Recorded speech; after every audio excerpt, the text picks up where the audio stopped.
നമ്മുടെ ഭാരത മാതാവിന്റേതാണ്. And a few people want to own this business. നിങ്ങൾക്ക് ഈ വ്യവസായം സ്വന്തമാക്കണമെന്നുണ്ടെങ്കിൽ, and these 3 laws are designed to allow 2 or 3 people to own and control Indian agriculture. ഇപ്പോൾ നമ്മുടെ government കൊണ്ടുവന്നിരിക്കുന്ന, കേന്ദ്ര government കൊണ്ടുവന്നിരിക്കുന്ന 3 നിയമങ്ങൾ 2 or 3 ആളുകളെ ഭാരതത്തിന്റെ കൃഷി എന്ന വ്യവസായത്തെ സ്വന്തമാക്കാനും നിയന്ത്രിക്കാനും വേണ്ടി രൂപകൽപ്പന ചെയ്തിരിക്കുന്നതാണ് ഈ 3 കർഷക നിയമങ്ങൾ. In my parliament speech I said in Hindi, hum do hamare do. പാർലമെന്റിലുള്ള എന്റെ ഹിന്ദിയിലെ പ്രസംഗത്തിൽ, എന്റെ പ്രസംഗത്തിൽ ഞാൻ ഹിന്ദിയിൽ പറഞ്ഞു, നാം 2 നമുക്ക് 2. 2 people in the government are partnering with 2 people outside the government. ഗവൺമെന്റിലുള്ള 2 ആളുകൾ ഗവൺമെന്റിന്റെ പുറത്തുള്ള 2 ആളുകളുമായി പങ്കാളികളായിട്ടാണ് നാം 2 നമുക്ക് 2 എന്ന് പറയുന്ന പദ്ധതി നടപ്പിലാക്കുന്നത്. Brothers and sisters, the idea is very, very simple.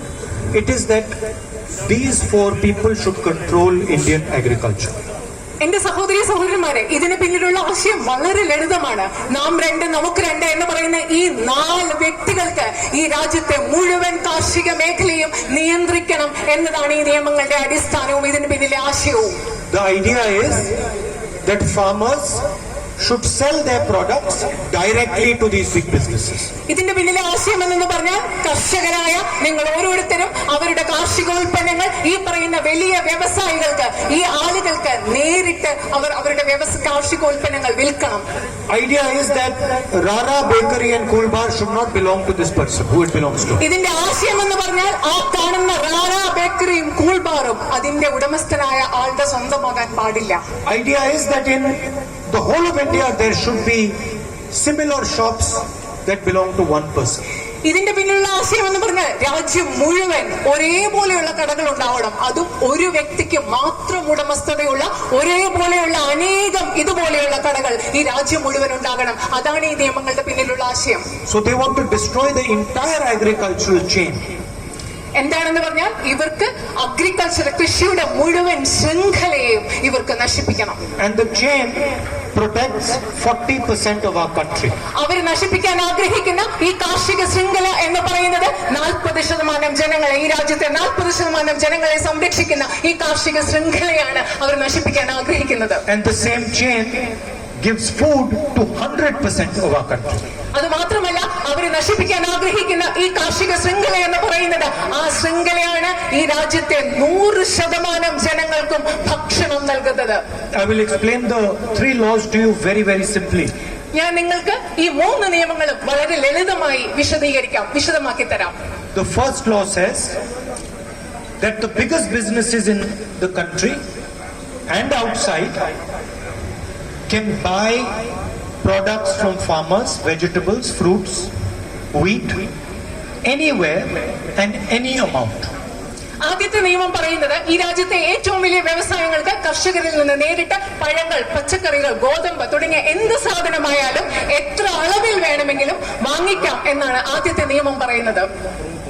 And the farmers will have to buy from the most powerful businesses. അത് മാത്രമല്ല, ഈ കർഷകർക്ക് വാങ്ങിക്കേണ്ടി വരുന്നത് ഏറ്റവും ശക്തരായ വ്യവസായികളിൽ നിന്നാണ്. This is the first law. ഇതാണ് ആദ്യത്തെ നിയമം. And this law will destroy the concept of mandi. ഈ നിയമം എന്ന് പറയുന്നത്, ആദ്യത്തെ കർഷക നിയമം എന്ന് പറയുന്നത്, മണ്ടികൾ, അതായത് കർഷകരുടെ ചന്തകൾ എന്ന് പറയുന്ന ആശയത്തെ തന്നെ ഇല്ലാതാക്കി കളയും. It will destroy the concept of a farmer's market.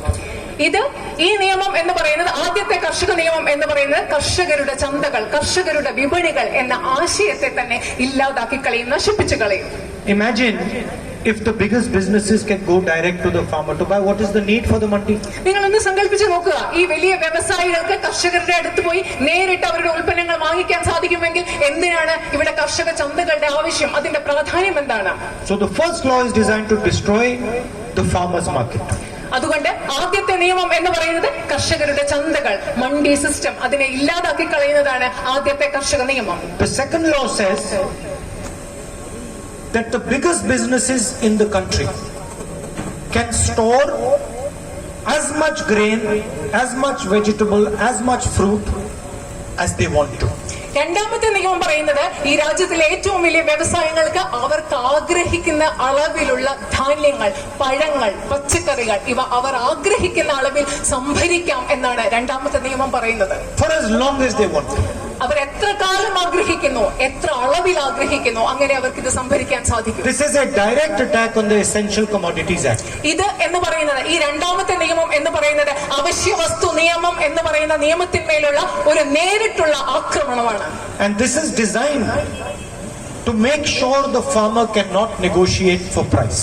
ഇത് എന്തിനാണെന്ന് അറിയുമോ? കർഷകർക്ക് അവരുടെ വിലയ്ക്ക് വേണ്ടി ഒരു കൂടിയാലോചന നടത്താൻ സാധിക്കില്ല, വിലയ്ക്ക് വേണ്ടി വിലപേശാൻ സാധിക്കില്ല എന്ന് ഉറപ്പുവരുത്തുന്നതിന് വേണ്ടിയാണ് ഈ രണ്ടാമത്തെ നിയമം. Today already huge percentage of the grain that is kept in silos is owned by one man. ഇന്ന് നിങ്ങൾക്കറിയാമോ, ഇന്ന് നമ്മുടെ രാജ്യത്തെ ധാരാളം വളരെയധികം അളവിലുള്ള ധാന്യങ്ങൾ ഒരാളുടെ സംഭരണ അറകളിലാണ് ഇന്ന് നമ്മുടെ രാജ്യത്ത് സൂക്ഷിച്ചു വെച്ചിരിക്കുന്നത്. He is the same man who is being gifted all the airports and all the ports. ആ മനുഷ്യൻ ആരാണെന്ന് അറിയാമോ? നമ്മുടെ രാജ്യത്തെ എല്ലാ എയർപോർട്ടുകളും എല്ലാ തുറമുഖങ്ങളും സംഭാവനയായി സൗജന്യമായി ലഭിച്ച ആളിന്റെ അറകളിലാണ്, സംഭരണ അറകളിലാണ് ഈ രാജ്യത്തെ ഭൂരിഭാഗം വരുന്ന ധാന്യവും ഇന്ന് സൂക്ഷിച്ചു വെച്ചിരിക്കുന്നത്. And I will now explain to you how it is going to work. ഞാൻ നിങ്ങൾക്ക് മനസ്സിലാക്കി തരാം, നിങ്ങളോട് വിശദമാക്കി തരാം ഇത് എങ്ങനെയാണ് മുൻപോട്ട് പോകാൻ When the പോകുന്നത്. farmer goes to sell his products in the market, എപ്പോഴെങ്കിലും നമ്മുടെ കർഷകർ അവരുടെ ഉൽപ്പന്നങ്ങൾ അവരുടെ വിപണിയിൽ വിൽക്കാൻ വേണ്ടി പോകുമ്പോൾ the businessman will flood the market with the same product. ഇതേ ഉൽപ്പന്നങ്ങൾ, ഇവരുടെ സംഭരണാലകളിൽ സൂക്ഷിച്ചു വെച്ചിരിക്കുന്ന ഉൽപ്പന്നങ്ങൾ നമ്മുടെ കർഷകർ വിപണിയിലേക്ക് അവരുടെ ഉൽപ്പന്നങ്ങൾ വിൽക്കാൻ പോകുമ്പോൾ ഈ വ്യവസായികൾ ആ ഉൽപ്പന്നങ്ങൾ കൊണ്ടുള്ള ഒരു പ്രളയം തന്നെ നമ്മുടെ വിപണികളിൽ സൃഷ്ടിക്കും. And the farmer will be forced to sell his product at a minimum price. അതിന്റെ ഫലം എന്താണെന്ന് അറിയോ? നമ്മുടെ കർഷകർ വളരെ ചെറിയ വിലയ്ക്ക്, ഏറ്റവും താഴ്ന്ന വിലയ്ക്ക് അവരുടെ ഉൽപ്പന്നങ്ങൾ വിൽക്കാൻ അവർ നിർബന്ധിതരാകുന്ന അവസ്ഥ ഈ രാജ്യത്തുണ്ടാവും. And 10-15 days later, when the same farmer goes to buy his fruit, his vegetable, his wheat, that same businessman will buy these products and put them into his silo.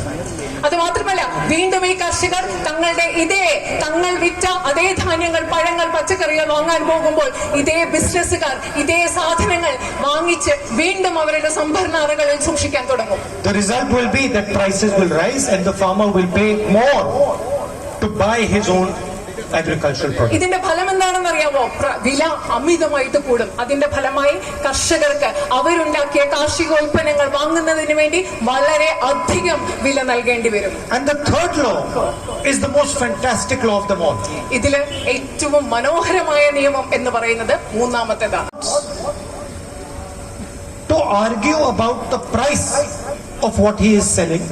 മൂന്നാമത്തെ നിയമം പറയുന്നതാണ്, കർഷകന് അവർ വിൽക്കുന്ന സാധനങ്ങളുടെ വിലയെ പറ്റി ഒന്ന് വാദിക്കണമെങ്കിൽ, വില പേശണമെന്നുണ്ടെങ്കിൽ, If he has a dispute about the price, ഈ വിലയെ കുറിച്ച് ഈ കർഷകർക്ക് എന്തെങ്കിലും തർക്കമുണ്ടെങ്കിൽ, he cannot go to court. കർഷകർക്ക് കോടതിയിൽ പ്രശ്നപരിഹാരത്തിന്, തർക്കപരിഹാരത്തിന് കോടതിയിൽ പോകാൻ സാധിക്കില്ല. Imagine this. Farmers are not allowed to go to court. നിങ്ങൾ ഇത് സങ്കല്പിച്ച് നോക്കുക, കർഷകർക്ക് കോടതിയിൽ പോകാനുള്ള അനുവാദമില്ല. So the third law clearly takes away the legal rights of farmers. അതുകൊണ്ട് ഈ മൂന്നാമത്തെ നിയമം എന്ന് പറയുന്നത് വളരെ വ്യക്തമായിട്ട് നമ്മുടെ കർഷകരുടെ നിയമപരമായ അവകാശങ്ങളെ എടുത്തു മാറ്റുകയാണ് ചെയ്യുന്നത്. And that is why we are going to oppose these laws and make sure that the government is forced to take them back.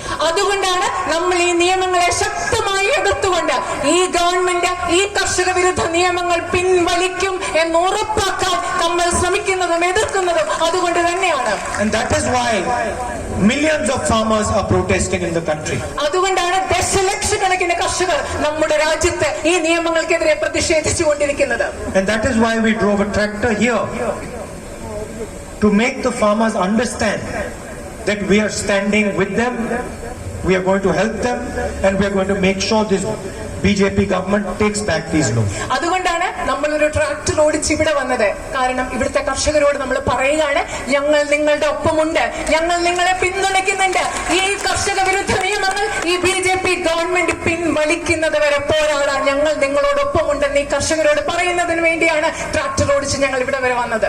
We are not going to allow Bharat Mata's business to be taken over by 2 or 3 of Narendra Modi's friends. ഞങ്ങൾ ഭാരതാംബയുടെ ഈ ഏറ്റവും വലിയ വ്യവസായത്തെ നരേന്ദ്രമോദിയുടെ 2 or 3 സുഹൃത്തുക്കൾ കൈയടക്കാൻ ഞങ്ങൾ അനുവദിക്കില്ല എന്ന് നിങ്ങൾക്ക് ഉറപ്പു നൽകാൻ ഞങ്ങൾ ആഗ്രഹിക്കുന്നു. I'd like to also speak about the buffer zone issue. ഞാൻ ബഫർ സോൺ പ്രശ്നത്തെക്കുറിച്ചും നിങ്ങളോട് സംസാരിക്കാൻ ആഗ്രഹിക്കുന്നു. The buffer zone is going to cause tremendous hardship to the people of our constituency. നമ്മുടെ നിയോജക മണ്ഡലത്തിലെ ആളുകൾക്ക് ഈ ബഫർ സോൺ വലിയ പ്രശ്നങ്ങൾ ഉണ്ടാക്കാൻ പോകുകയാണ് എന്ന് എനിക്കറിയാം. And I wrote to the government in Delhi and said to them that this is completely unacceptable. ഇത് ഒരിക്കലും അംഗീകരിക്കാൻ പാടില്ലാത്ത ഒരു കാര്യമാണെന്ന് ഞാൻ ഡൽഹിയിലെ ഗവൺമെന്റിന് കത്തെഴുതിയിട്ടുണ്ട്. And we asked a question in Parliament ഞങ്ങൾ പാർലമെന്റിൽ ഇതിനെക്കുറിച്ചൊരു ചോദ്യം ചോദിച്ചു about the buffer zone and why it had been imposed. ഈ ബഫർ സോണിനെ കുറിച്ചൊരു ചോദ്യം ചോദിച്ചു. എന്തുകൊണ്ടാണ് ഈ ബഫർ സോൺ ഇവിടെ ഏർപ്പെടുത്തിയത് എന്നതിനെ കുറിച്ച് പാർലമെന്റിൽ ഞങ്ങൾ ചോദിച്ചു. And we were shocked when the government of India, the minister, told us that the reason the buffer zone has been put in place is because the government of Kerala has recommended it. ഞങ്ങൾ ശരിക്കും ഞെട്ടിപ്പോയി. എന്തുകൊണ്ടാണ് ഈ buffer zone നടപ്പിലാക്കിയതെന്ന് എന്റെ ഉത്തരമായിട്ട് മന്ത്രി പറഞ്ഞത് എന്താണ്? കേരളത്തിലെ ഗവൺമെന്റ് ഇത് ശുപാർശ ചെയ്തത് കൊണ്ടാണ് ഇവിടെ ബഫർ സോൺ നടപ്പിലാക്കിയതെന്ന് മന്ത്രി പറഞ്ഞപ്പോൾ ഉത്തരം കിട്ടിയപ്പോൾ ഞങ്ങൾ അക്ഷരാർത്ഥത്തിൽ ഞെട്ടിപ്പോയി. Everybody understands the damage that this buffer zone is going to do. ഈ ബഫർ സോൺ ഈ നാട്ടിലെ ജനങ്ങൾക്കുണ്ടാക്കുന്ന ബുദ്ധിമുട്ടുകൾ, ദുരിതം എല്ലാവർക്കും കൃത്യമായി മനസ്സിലാവുന്നതാണ്. And I think it is very important that the government of Kerala changes their position on this and make sure that this buffer zone problem is fixed. ഞാൻ വളരെ കൃത്യമായിട്ട് പറയാൻ ആഗ്രഹിക്കുന്നു. കേരള ഗവൺമെന്റ് ഈ ബഫർ സോൺ വിഷയത്തിൽ അവരുടെ നിലപാട് മാറ്റി ഈ പ്രശ്നം പരിഹരിക്കാൻ വേണ്ട നടപടികളുമായി മുൻപോട്ട് വരണം എന്ന് ഞാൻ ആഗ്രഹിക്കുന്നു, ആവശ്യപ്പെടുന്നു. And the government of India has indicated that if the Kerala government changes its position, then the government of India would consider changing its position. കേന്ദ്ര ഗവൺമെന്റ് ഞങ്ങളോട് പറഞ്ഞിട്ടുണ്ട്, അതായത് കേരളത്തിലെ ഗവൺമെന്റ് ബഫർ സോൺ വിഷയത്തിൽ അവരുടെ ഇന്നത്തെ നിലപാട് മാറ്റാൻ തയ്യാറാകുകയാണെങ്കിൽ ഗവൺമെന്റ് ഓഫ് ഇന്ത്യയും ഈ കാര്യത്തിൽ അവരുടെ ചിന്താഗതി നിലപാട് മാറ്റാൻ തയ്യാറാണെന്നുള്ള സൂചന ഞങ്ങൾക്ക് നൽകിയിട്ടുണ്ട്. So I would request the Chief Minister to please kindly do the needful and fix this problem. അതുകൊണ്ട് ഞാൻ കേരളത്തിലെ മുഖ്യമന്ത്രിയോട് ഈ പ്രശ്നം പരിഹരിക്കാൻ ആവശ്യമായ നടപടികൾ എടുക്കണം എന്ന് ഞാൻ അഭ്യർത്ഥിക്കുകയാണ്, ആവശ്യപ്പെടുകയാണ്. Finally, the issue of man-animal conflict is a very serious and complex issue. അവസാനമായി ഞാൻ നിങ്ങളോട് പറയാൻ ആഗ്രഹിക്കുന്ന വിഷയം, ഇവിടെ മനുഷ്യരും മൃഗങ്ങളും തമ്മിലുള്ള സംഘർഷം അത് വളരെ ഗൗരവമുള്ളതും സങ്കീർണവുമായിട്ടുള്ള ഒരു പ്രശ്നമാണ്. But it is causing tremendous hardship to our people. അത് ഇവിടുത്തെ നമ്മുടെ ആളുകൾക്ക് വളരെയധികം ബുദ്ധിമുട്ടുകൾ ഉണ്ടാക്കുന്നുണ്ട്. And it is important that this issue is resolved compassionately. അത് മാത്രമല്ല ഈ പ്രശ്നം വളരെ അനുകമ്പയോടുകൂടി സഹാനുഭൂതിയോടുകൂടി പരിഹരിക്കപ്പെടണം എന്നുള്ളത് വളരെയധികം പ്രധാനപ്പെട്ടതാണ്. We are absolutely committed to resolving this problem. ഞങ്ങൾ ഈ പ്രശ്നം പരിഹരിക്കാൻ, ഇവിടുത്തെ മനുഷ്യരും മൃഗങ്ങളും തമ്മിലുള്ള സംഘർഷം എന്ന പ്രശ്നം പരിഹരിക്കാൻ ഞങ്ങൾ പ്രതിജ്ഞാബദ്ധരാണ്. I would like to finally thank all of you for coming here and appreciate that you listened to what I had to say so nicely. അവസാനമായിട്ട് നിങ്ങൾ എല്ലാവരും ഇവിടെ വന്നതിനും ഞാൻ പറയുന്നതൊക്കെ നിങ്ങൾ കേട്ടതിനും നിങ്ങളോട് ഞാൻ എന്റെ സ്നേഹം നിറഞ്ഞ നന്ദി അറിയിക്കുന്നു. Thank you. Thank you. സ്വാഗത സംഘത്തിന് വേണ്ടി അഭ്യർത്ഥിക്കുകയാണ്. നേരത്തെ സൂചിപ്പിച്ച ഘടനയനുസരിച്ച് അതിലൊരു മാറ്റവും ഉണ്ടാക്കാൻ അവസരമുണ്ടാക്കരുത് എന്ന്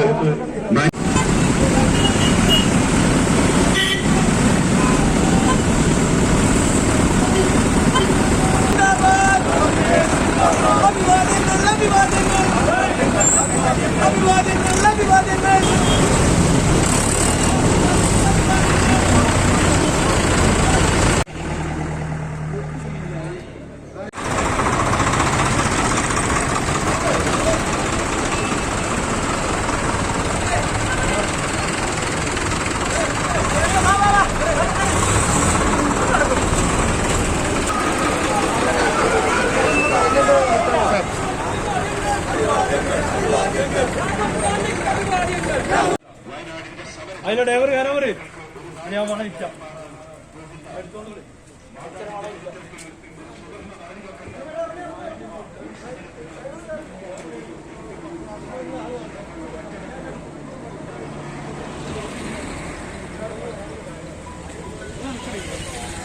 ഹലോ